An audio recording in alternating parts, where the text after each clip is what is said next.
So, with the US boycott in full force, now around the world, I've always wondered, what is the overall US brand reputation? And I've been thinking about this a lot more since my conversation with Wayne Smith. Because growing up in Canada, I watched both Canadian and United States TV. And of course, TV and movies in the US, they make the US look like a really fun place to be. But starting last year, I really do believe they're starting to lose their soft power. And today, I found a report out of Germany that's going to be talking about this. It's a good change from the Canadian and US media that I usually focus on. So we're going to talk about this in today's video. Before I start, we have another company in Canada who has since cancelled an ICE facility contract due to the backlash. We already know that the Jim Pattison Group has cancelled the sale of their warehouse to ICE, and that was all due to the backlash on both sides of the border. Now, I'm not very familiar with what Stantec does, but I searched them up and it looks like they're an engineering and architecture firm. But regardless of that, I feel we're going to get a lot more companies that are going to be exposed or have some exposure to ICE. So when companies down the road are called out for being associated with ICE, I think we need to keep the pressure on and be as loud as possible. Now, if you know me outside of my YouTube channel, it's pretty ironic that I'm the one that's saying be as loud as possible, because I'm usually the quiet guy, the guy that sits in the back of the room and doesn't put up his hand. But we're in strange times right now, and I'm definitely trying to get outside my comfort zone. So I encourage everyone to do so as well. And if you haven't seen the latest petition that I'm featuring on my channel, this one is related to foreign affairs, more specifically ICE being in Canada. The link will be in the description below, as well as the pinned comment if you want to review it. It just started, and we have until June to get as many signatures as possible. So if you want ICE out of Canada, click on the link and sign the petition. All right, let's get to the report out of Germany. Donald Trump's return to the White House and his tariffs have had a seismic impact on global markets. Trump's own personal brand is growing, from cryptocurrencies to merchandise and real estate, but his policies are also creating reputational risks for other American companies. Long before Trump, many U.S. brands were able to capitalize on the cool factor of being American. Take a look at these pictures from Moscow back in 1990. Huge queues outside the first McDonald's to open after the fall of the Soviet Union. International movements to boycott U.S. products have spread around the world since Trump first took office. A survey here in Germany last year found almost two-thirds of respondents intended to avoid buying U.S. products in response to Trump's policies. Just 24% said that they would definitely not avoid U.S. products.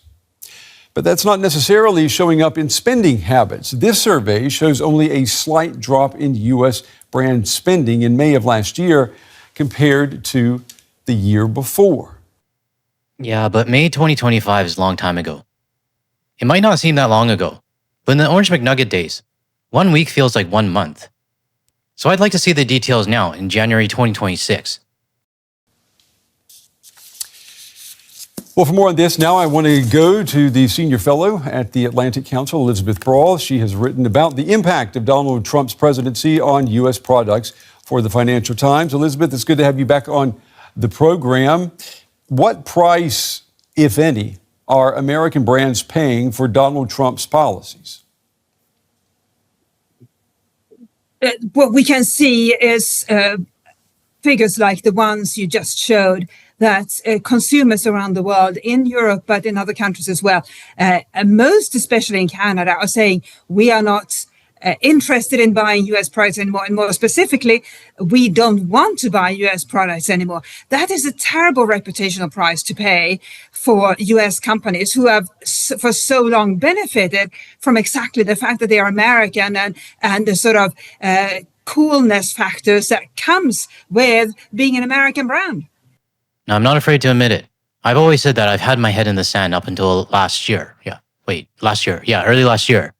I used to love going to the United States. I would vacation there. I go to Las Vegas, California, and do all the tourist things that many of us did before. Even in my younger days, I've always wanted to work in Silicon Valley. It was just the image of the United States. But for me, that image is tarnished. And it's not just about the tourism spots that I used to visit. It's also the company and the culture as well. I guess you could say I finally took the red pill from the Matrix. Yeah, let's turn the clock back for a moment here, Elizabeth. What has made American brands cool, and why is that at stake now? I mean, what was it about American brands that everybody couldn't get enough of? It was the sense of freedom, which is why I think so many people queued up for when that first McDonald's restaurant opened in Moscow, back when the Soviet Union still existed in its dying days. But also, if we look at, for example, Coke and Pepsi, which both opened in Poland or started being sold in Poland, produced and sold in Poland back in the 70s. It was a huge thing, not because Poles particularly liked the taste of Coke necessarily, but because of what it conveyed. Freedom, most of all, the coolness of the American lifestyle. And that's what has continued in lots of countries all over the world.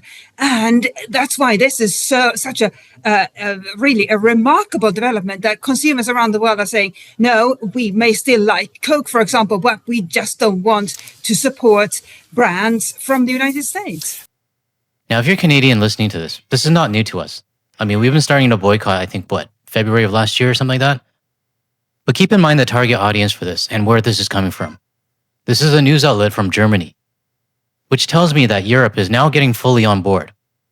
I personally feel Canada was probably the first one to start the boycott, but it wasn't until probably about July, maybe August of last year, when I actually started seeing more comments from international supporters from Denmark, Sweden, UK, Germany, Netherlands, Australia, and many more. It was almost like the citizens knew before the media started reporting it. But regardless, it's good to have the rest of the world really starting to get on board now. And I'm reminded of a time back in the 1990s, former President Bill Clinton was asked about spreading democracy around the world after the Cold War had ended. And he said, all you have to do is give countries Britney Spears and Coca-Cola, and then the rest will be automatic. But we know it's not that simple. And I'm wondering, do they really link political policies to brands such as Coca-Cola and Levi's? I mean, do they make that connection?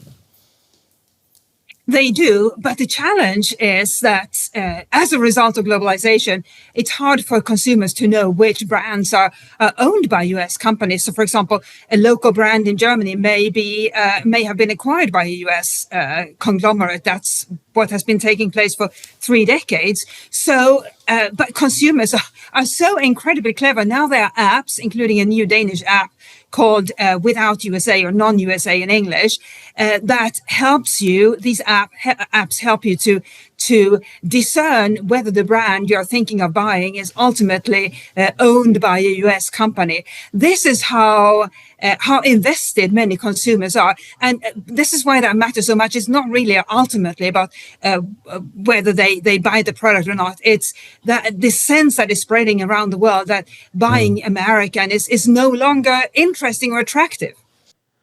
The glitz and glam of the United States, I don't think it's going to fool anybody anymore. And to be honest, I don't think the United States is ready for it. I mean, everybody watching this video and those around the world, we can see it. But the everyday average US citizen, they are clueless about what's going to happen. Now, I'm not generalizing here. There are US citizens that are watching my video, and you guys do understand it. It's just unfortunate that many of your fellow citizens don't. We know that supply chains these days, I mean, the world is still globalized. Supply chains often require input from multiple countries. With that in mind, I'm wondering how much would steering clear of U.S. products actually hurt U.S. businesses? Not very much, I don't think. What we have seen is Tesla, which is indisputably an American brand, suffering to an extreme amount in foreign markets in the past year. And that is a direct result of Elon Musk being incredibly unpopular in other countries. Let me say what we're all thinking. Elon Musk is a prick. But with other products, it's much harder to establish that link, and I don't think they'll suffer enormously as a result of this. But what they will suffer is reputational damage, because if your brand is no longer cool, you will struggle to grow it, and it's likely to ultimately decline. And that is also something that lasts for much longer than a temporary dip in sales. And so, for example, not to single any brand out, but if we look at at Coca-Cola with ice, well, what do you think of these days when you hear ice? You don't think of the ice cubes that you put in your Coke, and that is the challenge for American companies. Yeah. I don't know about you guys, but I can never see the word ice the same again. Same with that FAFO. Ever since Pete Hegseth did his embarrassing speech in front of the generals, I mean, that was so cringeworthy. I can't stand hearing the word FAFO anymore. Just another example of the United States ruining something for us.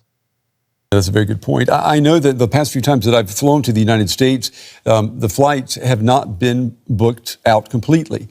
Travel to the U.S., we know it dropped 6% last year. That's according to the World Travel and Tourism Council. So, Elizabeth, what does that tell us about brand USA? It is such a tragic state for American companies, not just consumer brands, but as you say, also for tourism, for airlines. And I've noticed the same thing myself flying to the United States. The flights are not as full as they used to be. And we should remember that airlines, Western airlines, opened many more U.S. routes or expanded their flights to the U.S. after it became much harder to fly east to Asia because Russia closed its airspace. So they thought, this is the future, we'll fly more to the U.S. Well, now people don't want to fly to the U.S. and that will have an effect, is already having an effect on the local economy in popular tourist destinations in the U.S. Now again, for us Canadians, I don't think this is anything new to us. I kind of feel like Europe is about 4, 5, maybe 6 months behind from where we were. I'm talking about in terms of the boycott. But our Canadian airlines are already starting to plan for next year's snowbird season. Air Canada has already announced some of their new routes for the snowbird season next year. Well, I guess technically later this year. Anyways, in their announcement, they had 0 destinations to the United States for next year's snowbird. Why do I keep saying next year? They have 0 US destinations planned for this upcoming snowbird season. And that's pretty significant if you ask me. Now I'm going to cut it short here because I actually have to go out. But the interview does discuss a little bit more when it comes to the European governments and using US software. So if you do want to listen to that part, the link will be in the description below. But the main reason why I wanted to show this to everyone is because we have to be reminded where this report comes from. It comes from Europe, not the typical Canada or US reports that I'm usually reporting on. But this report is from Germany, and the tone of the report is very similar to what we're hearing in Canada. Maybe not CTV, but CBC. Regardless of that, I am glad to hear that European media is starting to talk about things like this. Okay, that's it for today's video, and I really have to head out. If you found any value in anything I said today, or you caught when the co-host made her entrance and exit, help my channel out by hitting the like and subscribe button below. Thanks everyone, catch you in the next one.